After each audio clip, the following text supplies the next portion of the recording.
29-45 ওইখানে ম্যাচটা শেষ হয়ে গেছে। আমি বলবো যে প্রথম গোলটা আসলে এমনভাবে হার্ট করে ক্রোয়েশিয়াকে যে তারা বিশ্বাসই করতে পারছিল না যে আসলে এই ধরনের স্পেস আমরা দিতে পারি একটা টিমকে ডিফেন্ডিং ইয়েতে। তো এখানে দেখলে এটা নিশ্চয়ই নাসিব পরে এটা এক্সপ্লেন করবে আরও। বাট এটা পরিষ্কার দেখা যাচ্ছে যে মোরাটা এমন একটা জায়গায় সুযোগটা নিয়েছে যে হি ফাউন্ড স্পেস। সো ওই স্পেসটাতে সে যাওয়াটা এবং এখান থেকে বোধহয় রড্রি বোধহয় পাসটা দেয়। রড্রির আগে ফাবিয়ান রুইজ, রড্রির একটা টাচ ছিল, পরে ফাবিয়ান রুইজ, ওখান থেকে আলভারো মোরাতার গোল। টিটু ভাই, এটা মনে হয় আলভারো মোরাতারও কনফিডেন্স লেভেলটা বাড়িয়ে দেবে, তাই না? স্ট্রাইকার গোল করে বসলেন। অফকোর্স, এবং being a captain of the team স্কোরিংটা শুরু করা এবং এই টিম জিতলো শেষ পর্যন্ত, এটা ওর জন্য খুব পজিটিভ। এবং একটা জিনিস কি, ইউরোর আসলে সব গোল মিলেও যদি আমরা দেখি ক্রিস্টিয়ানো রোনালদো সবচেয়ে বেশি গোল 14টা, 9টা রয়েছে মিশেল প্ল্যাটিনির, এবং এরপর 7টার তালিকা সহ আলভারো মোরাতা এই গোল দিয়ে উঠে গেছে। বিরাট ব্যাপার, টানা তৃতীয়বারের মতো তিনি খেলছেন ইউরোতে।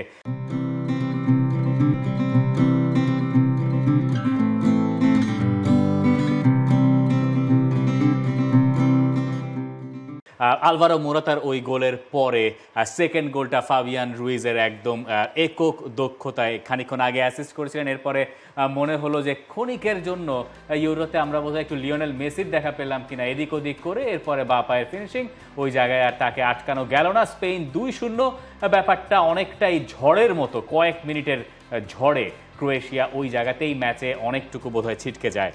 হ্যাঁ, অবশ্যই। এবং আমি মনে করি যে আসলে ফাবিয়ান রুইজের যে ক্রসফিল্ড পাসটা ছিল ইয়ামালের উদ্দেশ্যে, ওই পাসটা ছিল এক্সিলেন্ট, এবং ওই পাসের পরে ও ওখানে গিয়ে বক্সে হাজির হওয়াটা এক্সট্রাঅর্ডিনারি আমি বলবো।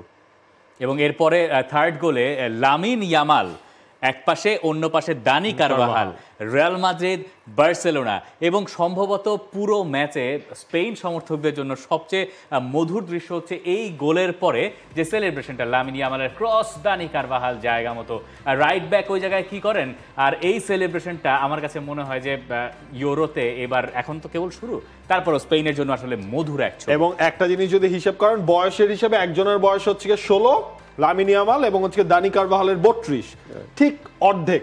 এবং এই জিনিসটা দানি কারভাহালের ক্যারিয়ারের স্পেনের জার্সিতে তিনি 10 বছর ধরে খেলছেন, ফার্স্ট গোল ছিল এটা। Right, of course. এবং এটা একটা সেট পিস ছিল, তারপরে কিন্তু এখানে কারভাহাল ছিল, বাট এই যে ক্রস মানে পাসটা দিয়েছে সে towards the goal in swinger, এটার হাইটটা অত বেশি না, ড্রিভেন টাইপের, বাট যথেষ্ট টু অ্যাভয়েড দ্য ডিফেন্ডার্স। এই ধরনের পাসগুলি অ্যাকচুয়ালি মানে আনবিলিভেবল পাস, এবং কারভাহাল আসলে যে গিয়ে টাচ করেছে ওটাতে এবং ফিনিশ করেছে লাইক এ স্ট্রাইকার্স গোল, আমার কাছে মনে হচ্ছে।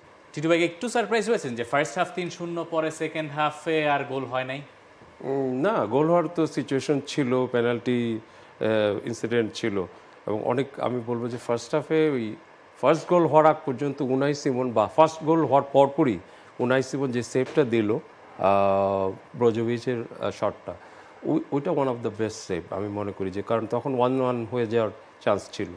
তো ম্যাচের আর কি যতটাই আমরা দেখি, আমি বলবো যে যে কোনো পরিস্থিতিতে হচ্ছে যে বল সাইড গোল সাইড বলে একটা কথা আছে। তো এখানে যে সুতালো যে ওদিকে গিয়েছে, সো পঙ্গেচিচ ও যদি বলটা যখন মাঝখানে হারাচ্ছে, তখন তার উচিত ছিল একদম গোলের দিকে, মানে গোল সাইড, মানে এখানে গ্যাপটা ছোট করার জন্য যাওয়া, যদিও এখানে 2-2 বা 3-2 সিচুয়েশন ছিল।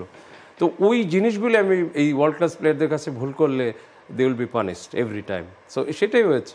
মানে এই জায়গায় আমরা যদি স্পেনের খেলার দিকেও একটু ফোকাস দেই, মানে স্পেনের যে ওল্ড স্কুল ফুটবলটা আমরা আগে দেখতাম, যে ছবির মতো সুন্দর সাজানো গোছানো পাসিং ফুটবলটা, একসাথে 4-5 জন মিলে অ্যাটাকে উঠছে, সেই জিনিসটা তো আজকের খেলায় দেখা গেছে। স্পেন, আমার কাছে মনে হচ্ছে স্পেন অনেক বেশি ডিরেক্ট ছিল তাদের অ্যাপ্রোচ, যেটা আমরা স্পেনকে আসলে গেল কয়েক বছর ধরে দেখছিলাম না বলেই সম্ভবত তারা ভুগছিল। তাদের ওই স্লো ফুটবল, বা খুব প্রেডিক্ট করা যায় তাদের শেপ কি করবে, কিন্তু সেই তুলনায় স্পেনকে মনে হলো যে তাদের অ্যাপ্রোচটা অনেক বেশি ডিরেক্ট। লামিন ইয়ামাল যখন বল পায়ে নিচ্ছিলেন, ভার্দিওলের প্রতিবারই ঝামেলায় পড়তে হচ্ছিল। আমি জানি না, আসলে আপনি জানেন যে লামিন ইয়ামাল এইরকম ফুটবল খেলবে, তারপরে কেন ওই জায়গায় ভার্দিওলকে এত বেশি উপরে যেতে দেওয়ার সিদ্ধান্তটা? আমার মনে হচ্ছে ভার্দিওলকে ম্যান সিটিতে যেই মানে যেই কাজটা দেওয়া হয়, যে ডিউটি রোলটা দেওয়া হয়, ওইটাই তারা এখানে করতে চেয়েছে। ভার্দিওল ম্যান সিটিতে শেষের দিকে তো পুরোটাই প্রায় লেফট উইং ব্যাক হিসেবে খেলেছে এবং ওইভাবে সে গোলও পেয়েছে উপরে গিয়ে। বাট একটা জিনিস হলো যে স্পেন কিন্তু পজিশনে পিছিয়ে পুরো ম্যাচ শেষে, তো এটা একটু মানে সারপ্রাইজ আমরা। বাট যেটা হচ্ছে যে ওরা কাউন্টারে they were very good Spain, এবং স্পেশালি মোরাতা ওই যে স্পেস যে লাইন ব্রেকিং রানগুলি, আর অবশ্যই উইংয়ে দুইটা উইংয়ে কিন্তু মোটামুটি ভালোই বেগ দিয়েছে। এই জন্য স্ট্র্যাটেজিস তো দিক থেকে উঠতেই পারেনি। আচ্ছা, এই স্পেনকে আমরা আসলে টুর্নামেন্টের প্রথম ম্যাচ দেখে কত দূর আসলে দেখবো যে স্পেনের এই ব্যাপারটাই তো তাদের সবসময় একটা ঝামেলা ছিল, যে গোল করতে না পারা। প্রথম ম্যাচ হয়তো 3-0 গোলে তারা জিতেছে, হয়তো অনেকে বলতে পারেন যে না, ঠিক 3-0 মতো এক পেশে খেলা হয় নাই। এটাই বরং আবার স্পেনের জন্য পজিটিভ সাইড না, যে তারা তো সবসময় ম্যাচ ডমিনেট করেও অনেক সময় দেখেছি যে আমরা হেরে যাই। এবার পরিস্থিতিটা উল্টো, আর তরুণ যাদের কথা আমরা বলছিলাম তাদের সঙ্গে বেশ ভালো কম্বিনেশন বাকিদের। মেইন হচ্ছে যে আপনার যে ছোট ছোট মিস্টেকগুলি, এগুলি মিনিমাইজ করতে হবে, কারণ 3-0-তে ইউ আর লিডিং। সো তখন উনাই সিমন এই ধরনের একটা মিস্টেক কেন করবে, যেটা পেনাল্টি কনসিড করলো, এবং রড্রি এটা রেড কার্ড দিলে কিছু করার ছিল না।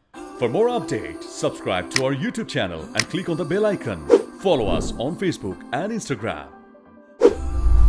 Download T-Sports app to enjoy exciting games and highlights.